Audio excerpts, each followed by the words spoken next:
طب بص، عشان الموضوع كده ايه زاد شويه، وهتلاقي دلوقتي بقى ايه كميه الطلبه اللي هي بتقعد على التيك توك وكده اللي بينزلوا فيديوهات.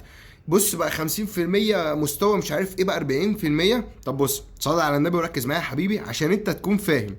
عربي، خد كلامي ده وهتقابله في الاخر. عربي، انجليزي، فرنساوي، جيولوجيا، هتجيلك اسهل امتحانات، ولا هيجي فيها مستوى الصعوبة كذا، ولا هيجي فيها مستوى مثلا اللي فهم العميق كذا. مش هيجي فيها كده، هتجيلك اسئلة مباشرة عادي، والامتحان هيجيلك كويس، هيجيلك فيه شوية تريكات كده. وده اللي بيحصل كل سنة، ده الطبيعي اللي بيحصل كل سنة. كيمياء، فيزياء، احياء، انت هتخش الامتحان مش هتلاقي بقى فكرة ايه اصل في 50 عميق، في 40 عميق، وفي 30 فهم. انت هتلاقي الامتحان يا اما صعب كله يا اما سهل كله. الكلام اللي انت شايفه دلوقتي، الكلام ده مش موجود ولا هيتطبق، ده كلام كده بيتحط بس كده. الكلام ده هيتعمل، او انت لما تخش الامتحان هتلاقيه. خد كلامي، عربي، انجليزي، جيولوجيا، فرنساوي، انت هتخش تجيب الامتحان كده. تمام.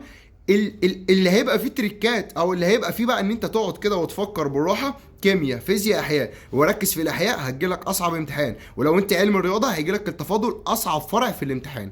تمام. طبعا تاريخ جغرافيا في ادبي انت وحظك.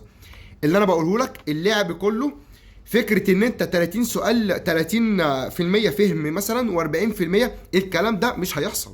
انت يا اما الامتحان كله يجي لك صعب يا اما الامتحان كله يجي لك سهل. طب هتيجي تقول لي انا كده قلقان، يعني اللي انا بعمله ده كله مش هيأدي نتيجه في الاخر. ثواني، الامتحان لو جه صعب جه عليك انت لوحدك؟ لا، ده جه على الكل، فخلاص انت تخرج مطمن عادي. المهم تحقق اكبر درجه انت تقدر عليها. سيبك من التشتت اللي بيحصل حواليك دلوقتي، سيبك ان ده عمال يتكلم وينزل فيديو وده عمال يتكلم، سيبك من كل الحاجات دي وركز بس في المذاكره اللي انت بتذاكرها. اقعد ذاكر وما تشتتش نفسك باي حاجه. الامتحانات هتجيلك عاديه، امتحان جه صعب زي ما بيحصل كل سنه هيجيلك على كل الطلبه. الامتحان ده مش جايلك انت لوحدك، ده جاي لكل الطلبه. اقعد ما تقلقش وما تشتتش نفسك، كمل منهجك زي ما انت وذاكر، وان شاء الله ان شاء الله ربنا هيكرمك والله. اخر حاجه بقى، ما تنساش انك تصلي على النبي وخش على الصفحه عشان تعرف اخبار المراجعات ان شاء الله.